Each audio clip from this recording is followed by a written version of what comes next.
Thank you for joining us for today's webinar, Ask the Author Q&A, Empower Yourself Against Racial and Cultural Stress. My name is Jolie Busby, and I'm the Education and Training Manager at ADAA. I'm very pleased to introduce our moderator for today's event, Dr. Gifty Ampadu. Dr. Ampadu is an attending psychologist at Montefiore Medical Center in the Bronx, where she specializes in working with children, adolescents, and caregivers within the Anxiety and Mood Program. With a strong commitment to culturally responsive, evidence-based care, she is passionate about addressing the unique needs of minority populations and ensuring that mental health services are accessible, effective, and empowering. Welcome, Dr. Ampadu. Thank you so much for moderating. I'll turn the presentation over to you now. Julie, thank you so much. For one, I'm very excited to be here today, and I'm excited to have this conversation with our featured author. And so I would like to introduce to the group Dr. Ryan C.T. DeLapp.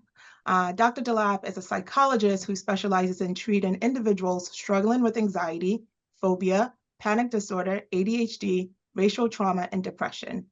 He draws from evidence-based therapies, including cognitive behavioral therapy, acceptance and commitment therapy, and dialectical behavior therapy. Dr. DeLapp is widely recognized for his expertise in supporting minority individuals with healing from and learning to navigate cultural stresses within their lives, and has developed a novel program at the Ross Center called REACH, Racial, Ethnic, and Cultural Healing.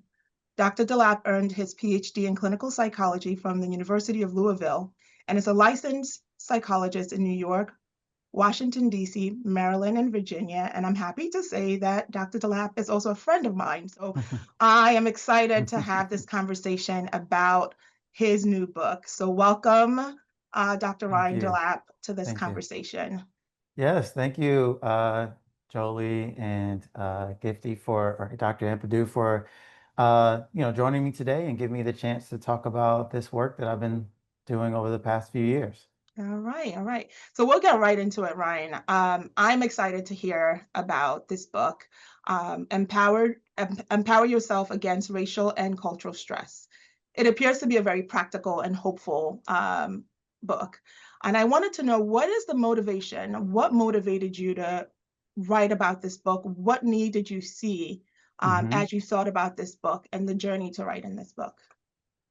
So this journey is, started in graduate school. I was, under the support of Dr. Monica Williams and Kevin Chapman, got into the study of racial discrimination and different coping strategies for that.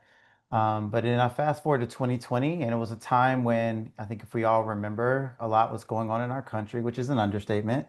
And at that time, a lot of the teens that I was working with in the Bronx at Montefiore were having conversations about the evidence of racism they were seeing in their social media feeds and on the news. And I realized that I had a very academic understanding of how to prompt in these conversations and think about these conversations, but had yet to really think about how do I bring that into a therapeutic space. And so that was the kind of first thought process behind Reach. And then fast forward a couple more years, I was thinking, wow, I really don't think this conversation needs to just be in the walls of a mental health clinic. I wanted to kind of create a resource that can be in different community spaces, different households, schools, churches, faith-based organizations, community centers, and wanted to kind of create a resource where conversations can be guided through, people can be guided through conversations that can lead to empowerment and productive discussion. And so that's what this book really is about, is kind of taking those resources that typically we talk about in therapy and bringing them in a digestible way to other places as well. Right. So moving the strategies out of the therapeutic home, to say, or the room into the community. Absolutely. I mean, as we know, there's so many stigmas or barriers that can keep people from accessing the supports that mental health clinicians have to offer. And I had those individuals in mind whenever I was constructing this book. Right. Well, what is racial stress and cultural stress for some of us who might not have a grasp on the definition of those concepts? What is racial stress and cultural stress? So interestingly, there's a story behind this, right? So I've noticed that whenever I was asking some of the teens and young adults about like directly, have you ever felt like you've been treated differently Mhm, or because of your race, or have you experienced racial discrimination? There's a number of teens that would say no to that, but mhm, would then later describe experiences that felt like they realized that their identities, particularly their racial or ethnic or some aspect of their culture, was implicated in how they were treated. And I got really curious as to what's the gap between answering affirmative to like, yes, I've been discriminated against, but then still describing those experiences. And a couple of the things I've found from the literature are like sometimes young people are just at a different stage of their racial and ethnic identity to where mhm, their lens and their consciousness for surveying the world and attributing experiences to their race or to racism is just not where they are in their stage of development. And so mhm. I wanted to have terminology that was respectful of that. Right. The second thing was understanding that, the history of racism in America is often heavily cast as a black-white dynamic and a dynamic that is heavily entrenched in the African American experience. Whereas, so if you have other individuals who are maybe, from the Caribbean or from, outside of the United States, but still identify as Black, they may not necessarily see themselves within the kind of same definition of racism that other Mhm, maybe African Americans might. And then if right. you extend it beyond Blackness, but to other kind of communities of color, there's still kind of some disparity as to whether they're going to say that my experience is a part of racism as well. So in this book, I wanted to use a terminology that was inclusive, but that allowed us to get to the term. And that Mhm, was racial and cultural stress is any instance where somebody feels like they've been negatively judged, felt like they've been mistreated, or denied an opportunity, and they question or suspect that it has something to do with their racial or ethnic background. right, And right. if that is a part of their experience, then I think this book is exactly what, they can find resources for. Right. Thank you for that clarification. An extension to that question is how might people know if they've encountered such a stressor? Like, how would I know? Uh, Hmm.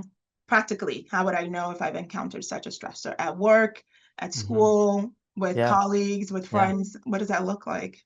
So, I mean, I think it starts with this experience, this concept called socialization or ethnic racial socialization, which is a concept where individuals are taught about like what it means to be a person from their background, from their racial and ethnic community. Mhm, And often within those communities, there are conversations, often with the elders in that community or with other peers in that community about the types of experiences or treatment and the types of stigmas that are out there about their in group, about the people mhm, within that community. And so there's a concept also called discrimination prototypes, which is exactly like when you go through your world, you kind of have this idea of what discrimination looks like or what cultural stress looks and feels like. And so I think it's a really about kind of getting that information from your community and allowing your community to kind of help you to understand what cultural stress can specifically look like for individuals from your community. And this book kind of starts that conversation by giving some examples early on in the first few chapters, but then mhm, it also gives prompts for you to kind of talk to trusted people within you, whether that's your parents or that's your extended family members or peers or other individuals, so that that kind of socialization process can be facilitated and you can add to those prototypes and so that you can be a little bit more familiar in considering if that's a part of your experience. okay, okay. And so, again, thinking about the practical day-to-day experiences that we have as people, as individuals, how might experiencing racial stress and cultural stress, how might that impact my daily experiences as a person? Yeah.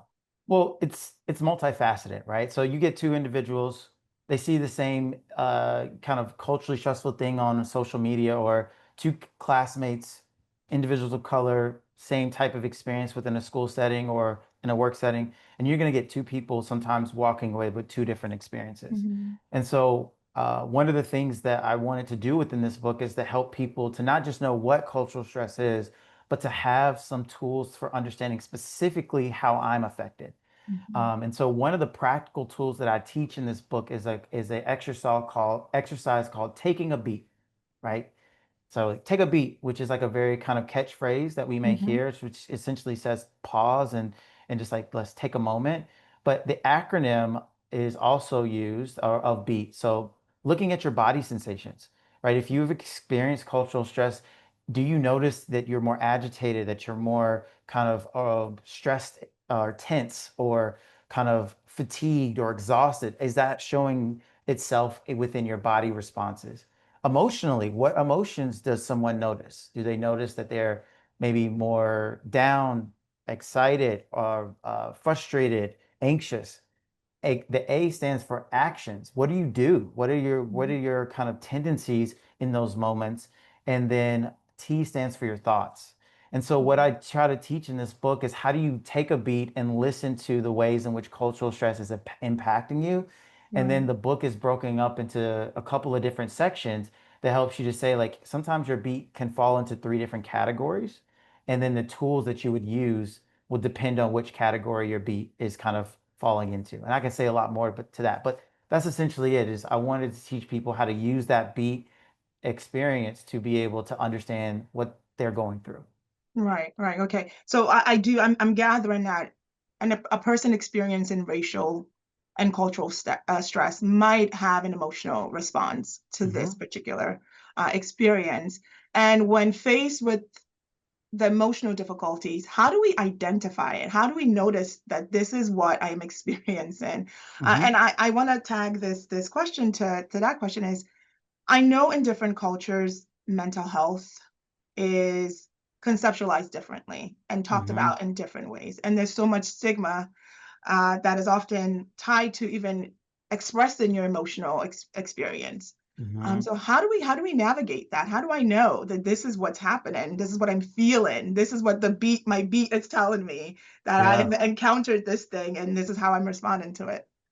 I think it's actually I've had one of the clients that I've worked with who was in their 50s actually going through my program mentioned that like learning to take a beat is like learning a new language, Mm, right? And so and for this individual, right, there was a lot of their earlier life was really just they described it as being in survival mode, right? mm, Being just kind of focusing on getting through situations, focusing on just trying to achieve and navigate the different obstacles in their life. But what they realized is that, pausing and trying to understand what was going on in this beat was something that felt really foreign to them. Partly because, that wasn't necessarily something that was maybe validated or encouraged within their household. And also, they help me to understand that sometimes it's a privilege to be able to pause and just like sit back and reflect on your emotions because mhm, every like life just feels like a series of obstacles. right, And so one of the things that we kind of got to the point to do is like, how do we take a beat in digestible chunks, right? And mhm, initially that was, using, as well, many clinicians are familiar with, and teachers and educators are using things like an emotion wheel, right? And being able to start by, taking a moment and just being familiar with kind of how different emotions show up in your life and understanding kind of that has value, that is not just mhm, a nuisance or a distraction, right, but that can be really have a lot of value in that. And then the other piece is really kind of acknowledging the stigmas associated with emotion. So, like, what has been the lessons that someone has been taught about emotions? Maybe mhm, they're associated with emotions are a sign of weakness. right, Emotions are kind of a sign of like this, I'm not safe, or emotions just are kind of a distraction from my day-to-day experience. So a part of that is really understanding how they've been socialized to think about emotions right, and then seeing if we can then kind of see the value in the emotions and then be right, able to see how that then leads to their empowerment. And right, that's a part of my process is accepting where someone is. And this book helps people to do that, but then also helping them to see the value in their emotional experience as well. right. And if you wouldn't mind, what types of emotions come out? Hmm. What types of emotions are people talking about Yeah. when they've had this experience? I can imagine that maybe helplessness is part of an emotional experience that someone might have. But Hmm. if you wouldn't mind speaking to Yeah. that, yeah. So there's a range. I think, anywhere from feeling anxious, if somebody feels like, they're going to, like, for example, I've worked with young kids who a part of the reason why they're struggling with going to school is they're anxious about the things that the types of racial and cultural stress they might endure. There's also rage and anger, feeling like that somebody thinks that they have the audacity to speak to me in a certain Mm, way, or think less of me in a certain type of way. I've also seen emotions like, as you mentioned, hopelessness and sadness, especially when individuals feel like they are kind of experiencing these types of things on a day-to-day basis, day in and day out. And there's this sense of like, how do I escape these types of mm, experiences? And so I think we have to be thoughtful because each of those emotional experiences can prompt us to react in a different way mhm. and also create different needs, Right, and right, create different right, needs. And so a part of that range, understanding the range of emotion for someone is also helping them to say that once you understand those emotions, you can also better understand your needs in those moments as well. right, right. And what about our thoughts? Hmm. What kind of thought patterns do we experience as a result of encountering racial stress and Yeah. cultural stress? So one of the thought patterns that I've noticed is kind of falls in like one of the chapters that focuses on self-compassion. And what I've noticed for some individuals is there's sometimes different thought patterns where they can get really upset with themselves for feeling Hmm. any emotion, right? This sense of like, what's wrong with me? I should know better. I shouldn't let somebody kind of get under my skin, right? I know that these types of things exist in the world, right? Right, So why am I surprised? And so there's this sense of this thought process that if you are impacted by a comment or something that's happening in the community that is racially and culturally stressful, that you should be immune just simply because you have knowledge or right, you have had past experience. And I think that that's really unfair, right? We're humans, like being treated differently, being denied opportunities, being negatively judged. Like there's a human instinct, a human reaction to right. that I think is important to make space for. Another thought pattern is I talk about in this book is the thoughts related to I can't. Sometimes, like no matter how many skills you learn, how many resources you have access to, racism is just like it wiggles its way into so many aspects of the world that like there are legitimate things that sometimes are frustrating your options, right? If you want to apply for a job sometimes and they have certain biases within the job hiring process, like it's really hard to feel like you have a shot. And so I try to talk through to folks about the thoughts related to when they feel like I can't do things. That's a part of this book that I try to help people to embrace, but then also how do I look past the I can't to find my empowerment as well. Right, So those right. are just two different thought patterns that I think are important to acknowledge and that the book can speak to. Right. And I'm sure the questions around like how do I navigate the daily, maybe walking in the store and then having someone follow me and then having to question, is this really happening? Is this really my experience? Am Hmm. I making a big deal out of this? Yeah, yeah, Which I think is a common experience when it folks is. are encountered with racial and cultural stress is this all in my head? Yes. There are some literature that mentions that, before you could even get to coping with racial and cultural stress, there's a barrier in and of itself of acknowledging that it has happened. Mm, Because what research has found is that the people who speak on the stresses in the world, like these types of stresses, are sometimes seen as less likable, seen as less credible. They're seen as people that we don't want to spend time around. mm, So there are just different costs and consequences associated with speaking your truth in this way that really can make it hard to even honor to yourself that this is an experience. And so I wanted to create a resource that helped people to see that this is important enough to write a book about, and then help people to find a community of other people who are also going to be able to share stories about their mm, experiences so that there is a greater ability to acknowledge one's day-to-day experiences, to mm. kind of get past that initial hurdle. Right, right. Right, I'm thinking, so if I've experienced something like this and I want to do something, I want to take control. Yet I'm Hmm. feeling that I'm lacking that control. I'm feeling Yeah. frustrated by Yeah. not having that control, the lack of agency. How do I go about with the Yeah. struggle? How do I navigate this? And how does the Mm. book help me navigate this? Yeah, well, that's part three of the book, right? So you mentioned the phrase agency stress. So one of the ways in which people can struggle or be impacted by racial and cultural stress is this sense of feeling as if I'm not quite sure what I can do to improve or change my environment to make it better, to make it less culturally stressful. I would argue there's a lot of people in America right now who are struggling with agency stress because they're seeing a lot of things that are happening, a lot of communities that are impacted, and there's not a quite clear sense of like, what do I do to protect myself, to protect others, to change or improve this environment? And I think the first step is really being able to honor that that is the impact that you're struggling with. I think two, beyond that, is being able to. I talk about two different ways of coping. One is leaning into the change and the resistance and the fight, and helping people to do that responsibly, right? So the book helps people to think through if the fight or the resistance or trying to pursue change is by using your voice. Sometimes people don't know really what to say whenever they're confronting someone or trying to address an insensitive thing. So the book has different phrases and different questions and different prompts to help you to kind of find your voice in those moments. Other instances to kind of pursue change include leaning into allies and finding other people who have certain privileges and are in places of power that can be trusted and utilizing and enlisting them into the fight as well. And I have some strategies as to be how to be thoughtful about how to enlist those people and who to select for that.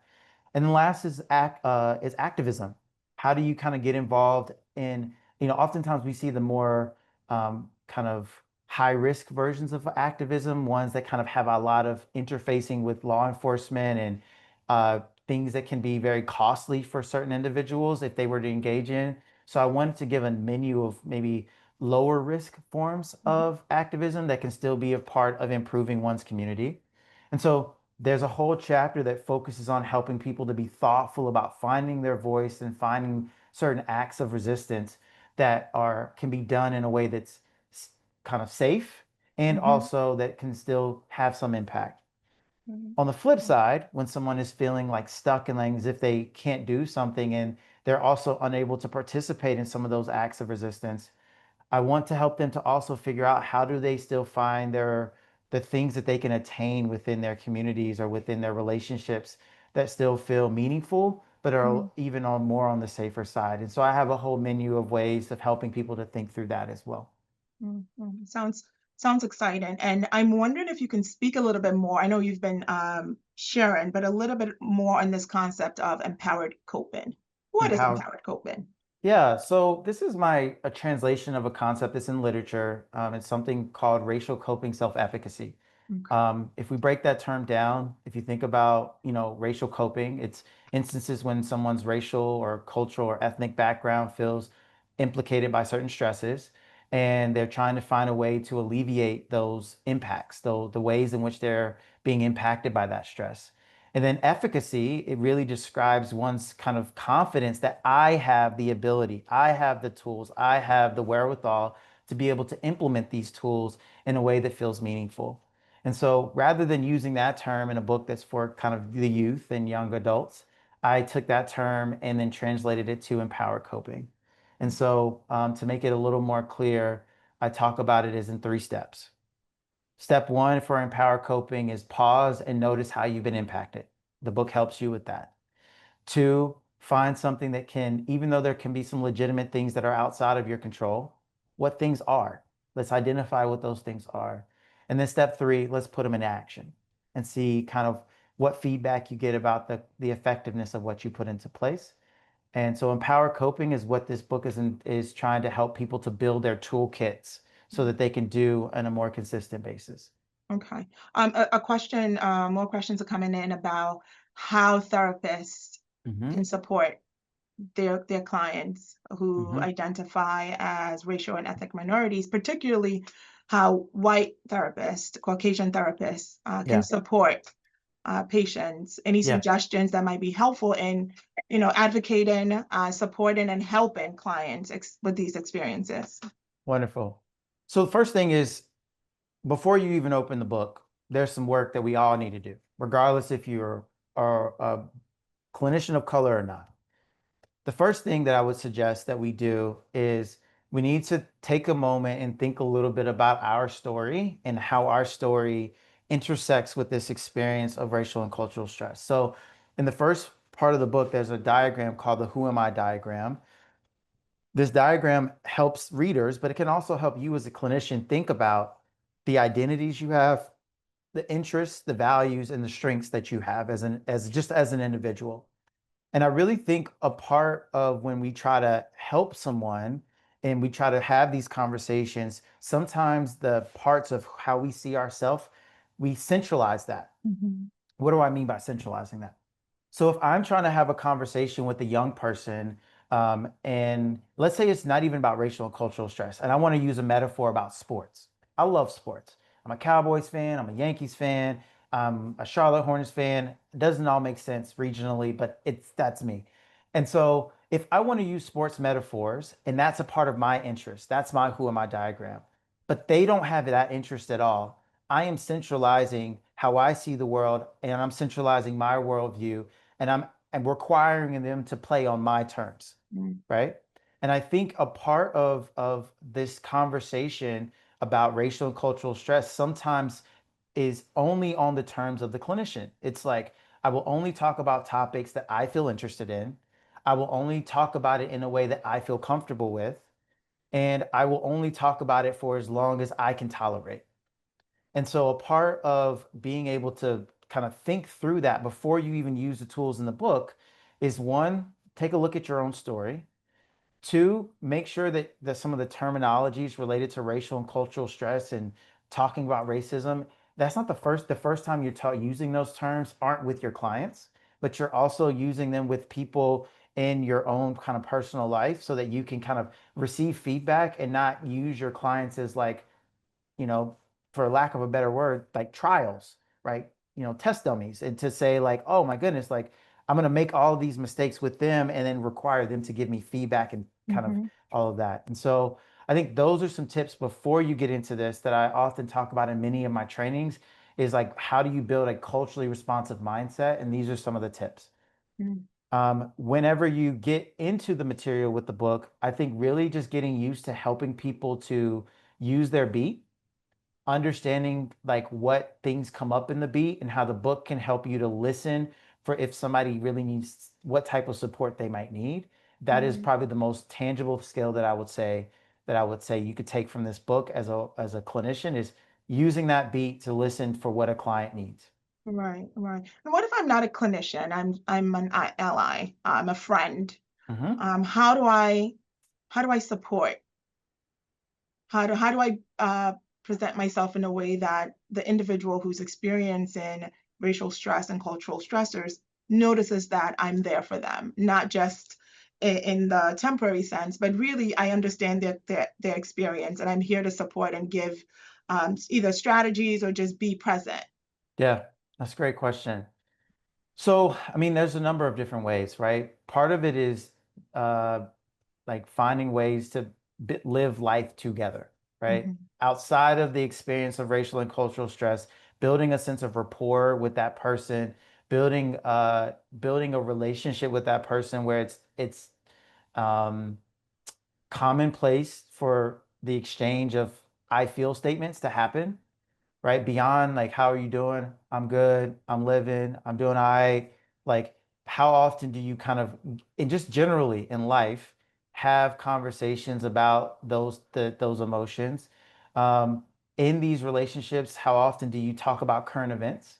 Right? I think it doesn't necessarily just have to be about current events that are particularly related to their racial and ethnic background, but just like I find that, hearing how individuals talk about certain current events can allow people to build trust and kind of know where your stance is, know how you stand on certain things. I think also there's a part of the book that kind of talks about helping readers engage in activities that help them to explore their identities and Mhm. like learn about what aspects of their identities they really find are important. And so, taking a look at that chapter and seeing if there are ways in which you can go to festivals and go to different kind of community events and different spaces to be a part of celebrating that individual's cultural experience. Right. And then also at the same time, just being a person who, when different racial and cultural stresses come up, being just quick to listen, slow to fix. And I think that's really important. I know this book has a lot of tools in it, but I think being quick to listen and pausing and sitting and just allowing that person to be with whatever the emotional space that they're in. And then if there's an invitation or a curiosity about what to do next, then I think you step into that. But I think Right. sometimes allies or people that I talk to or who are eager to support are sometimes too eager to fix. And so Right. that would be the last thing that I would say is quick to Right. listen, slow to fix. Quick to listen, slow to fix. We should be comfortable with sitting in the uncomfortable. Yeah, Right. yeah. Okay. So as I'm hearing you talk about the book, I'm even getting more excited about how I can use it for my personal life, right? And as a clinician, I think I haven't seen the book as like something that I can use as Mhm. an individual, right? What do you think are the cool features of this book? Empower yourself against racial and cultural stress. What is the cool features? Yeah, so the cool features, I would say number one, it's building community, Mm. right? I am a person that is a value. I come from community builders, a legacy of community builders. And so the first chapter starts off with like helping the reader find who are you going to do this book with, right? Who are the people? And then it kind of helps if you're not sure, it helps you to find, has more exercises about building community because I'm not the expert in all things for all people who identify as persons of color. This book lays a framework for someone within their community to have conversations that amplify the resources in this book, right? And so this is almost like an initial kind of like foundation, but then I think the coolest feature is helping people to lean into their communities and have really helpful conversations. Every chapter concludes with a pause and reflect, and it has different kind of pause moments where different conversations can be curated and engaged in within community. And so I think that's really cool. A separate one is this book, in line with the community, has three characters that are based on individuals that I've worked with and that come from different backgrounds. And these individuals kind of, if you don't have that immediate community with like to kind of go and talk to, you can use these three characters as almost like a pseudo community to kind of see like, oh, well, this is how they completed this worksheet in the book, Right. or this is how they kind of answered this question. So that way you're not necessarily completely feeling alone as you're going through the book because you're Right. seeing some examples as you go through. And then the last thing is choose your own adventure. This is not a book that you kind of sit, down beside the fireplace with a hot beverage and just kind of flip from front cover to the back cover, right? This book is designed for you to pause, read, digest, sit it down, and come back to it, Mhm. right? It's a book that is meant for you to think and to wrestle with topics. And that's how I find that people get the most out of this resource. Right, right. So it appears to be a process and a journey in itself. Yes. So who can benefit from this book, and how might it look like in a book club or a journal club, or Yes. like a community setting where there's a program specifically for folks who want to work on themselves and process through some of these experiences. Great question. So I hear this too. Who can benefit? And then like if it was in a community setting. So that'll answer Yes. the first one. Um, it was written for the young teen, the teenager, the young adult. And that was who I had in mind when writing this book. But it's also has found its way into adult clients as well and adult populations. It's for individuals who identify themselves as coming from a racial and cultural background that is subjected to the types of cultural stresses that I've been talking about, that's been subjected to feeling like they're treated differently or denied opportunities or so forth. It's also great for parents if parents are looking for ways to start conversations with their children about these topics. Again, there's many conversation starters throughout the book that can really help young people go through this. I know that at least one family friend has taken this past summer to make this like a reading material that a mother was using for her Black son. And that's just something they were going to go through periodically together. And then I also think it's great for educators and community leaders. I think that the community um, has a lot of different resources, but I also know like this book can be used to build programming, right? I've done a lot of work in schools and use this book to create curriculums for schools and for community centers to kind of guide their kind of communities through this resource. So then I translate that to the book club. I mean, I think a book club can do a chapter a week or a chapter a month where somebody could, they read it all together on their own, answer their own questions, and then come and then talk about and process their responses to each of the pause and reflects that go throughout the book. And so there's what, how many chapters in this book? 22. So you can do a decent study if you want to get through it all. But I do think it definitely can position itself really well. The chapters are between 10 to 15 pages, so not very long. So it shouldn't be a big demand on a reading demand as well. Okay. We have a question that just came in about personal bias, and I'm assuming internalized bias as well too. When it comes to personal bias, what's your advice for bridging the gap? Feeling aware versus actually changing behavior, especially answering from your research expertise and then the book. Yeah. How do we navigate this? Yeah, so I'll speak from not necessarily the book because I don't know if the book is designed to work on personal bias, but I do think one of the first initial steps of bias is mindfulness. It's often implicit, it's often hard to see. So being very thoughtful about those signs of bias, I think are really helpful. There's an exercise or a tool that's on Harvard's website or affiliated with Harvard called the implicit association test or task, excuse me, the IAT that is free, and you can go online. You can use that as a computer assisted task that many studies have used to look at bias. I've used it personally and discovered, despite somebody who considers himself pretty pro-black, to be learned that I had at that point in time a slight bias towards whiteness. And at first I was like, this test is bogus.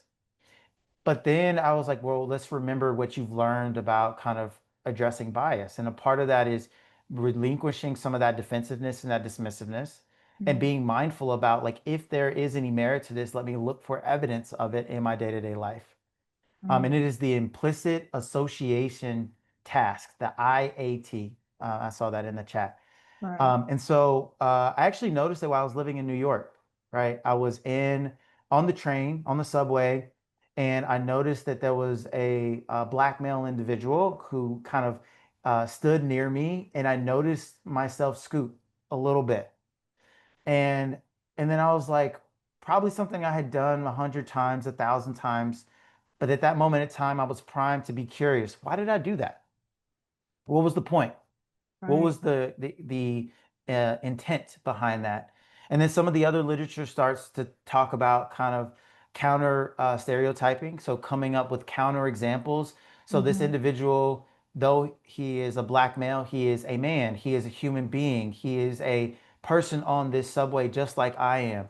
So you come up with other examples besides like whatever threat cue that is kind of prompting the bias. And then you also kind of intentionally but thoughtfully put yourself in situations that kind of challenge that bias to expand, to learn more information about individuals from that community. So you're not just acting on broad level information. And so I could say more about that, but there's a whole process to kind of being intentional about not just being aware of bias, but intentional changes in your actions in your day-to-day life. Right. And I had a question about the comment you made earlier about community and, the book really being centered around building community.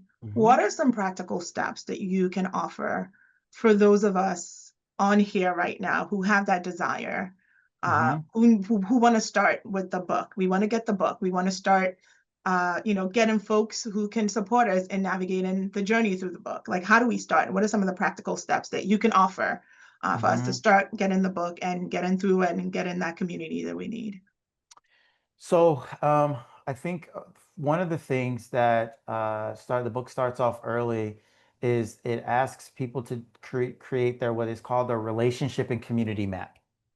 And what the relationship community map is, it asks readers to think about how they divide up their communities between people who are in their inner circle or closest to them, all the way to the people who they kind of are less trusting of.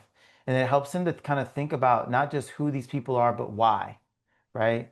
The other piece that it also helps you to think about is like, what resources are you looking for within your community? So uh, our communities can offer us emotional support, social support. It can offer us the ability to be confidently open in who we are. It can offer us the exposure to new experiences and new opportunities. So the idea is to kind of this exercise is to help people to survey what they already have, look at where the strengths of their community, and then to get curious, like, do I utilize those strengths? Do I kind of lean into them? Do I kind of express myself in those communities? Do I schedule times to spend to expand or kind of grow those communities? And so that's kind of where the book starts off initially, not even in stress, but just in like looking in strength and in trying to figure out what is already there. Right. Um, and then throughout the book, it helps people to kind of think about when do I seek my community? Sometimes it's really hard because we sometimes feel like we're going to be a burden to people in our community. We're going to add to their stress levels, or they're not really going to care as much. And so, one of the things I did when I would run groups with teens is I'd ask them the question, when do you feel like it's important to kind of reach out and kind of let people know that you're struggling? And they actually gave me some really great prompts and really great tips that I just adapted into a menu so that people reading this book can think through that carefully. So it's not just enough to know who's in my community, but also know when I can lean into that community as well. And so those are some other things that this book helps with as well. I'm There's a just going question. to pop in here real quick, the faceless voice. I think we have time for maybe 2 questions. Yeah. Okay. Thank you so Thank much, you. Julie. There's a question about, is this the first book of its kind, to your awareness, first workbook that kind of helps people navigate racial stress and cultural stresses? No, there's a lot of books that are out there that offer different tips for coping with racial trauma and different stresses. I think this book is unique in that it is not only for one particular racial and ethnic group. So you may find books that are heavily ingrained into the Black experience or maybe the Latinx experience or other different demographics. But I wanted to create a book that, allowed not just people to have conversations within their own in groups, but like I've seen a lot of beautiful discussions where kids who are from different minority groups, but are from just different groups within the BIPOC umbrella, who are able to kind of have us see the similarities and see the similar journeys and be able to encourage one another. So I wanted to create a resource that I feel like this book is very unique in that it can kind of bridge some of the divides whenever these conversations can happen. I think also this book is very unique in that it is not it helps people to find what they need and they put the book down and they can come back to it. So I do think that's that choose your own adventure, take what you need, a la carte version is something that I really wanted this book to be. Because I mean, I shouldn't say this as an author, but I don't really read that much. So like I'm very much in this like culture of I need something that's really quick. And I think that this book does offer the ability to kind of find what you need quickly and come back to it later. And I think that that's a unique aspect of that as well. Right, so it's digestible and you can navigate it however you see fit in the aspect of your life that you're in. Yes. There's another question, and I will try to read it and then maybe try to summarize the question. It's more of like a comment tagged with a question. It says, regretfully, there are individuals that do not experience this because of their privilege, and they will not encounter it as an ally and think that this concept is not real or doesn't exist. Yeah.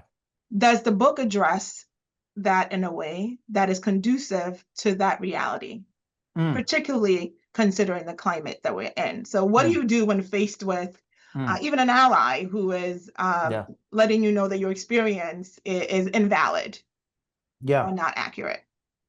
Yeah, so the book definitely acknowledges what is referred to as like the, just the invalidation of one's experience. And we know that that invalidation in and of itself can further be an exacerbating quality in and of itself. Um, and I think the book does help individuals to be thoughtful about um, how much energy to put into convincing another person or to put into trying to check or confront that individual. Because I do think that there's the acknowledgement and there's the processing of the pain that comes with that invalidation. And then there's the consideration of the benefits and the costs associated with engaging that person in this discussion and trying to educate or convince or trying to change aspects of their behavior. And the book kind of helps people to think through that cost benefit analysis because I do think our energy is precious. Right. And that is something that I want that comes through in this book. And it can be very empowering to protect your energy and in the fight that you have within your day-to-day life. And so the book helps you to think carefully about that. Thank you so much, Ryan, for this conversation. Yeah. Thank I you as well, definitely Gifty. I've learned a lot, and I appreciate you for this publication. Thanks, Gifty. And thank you, ADAA and Jolie, for the opportunity to share.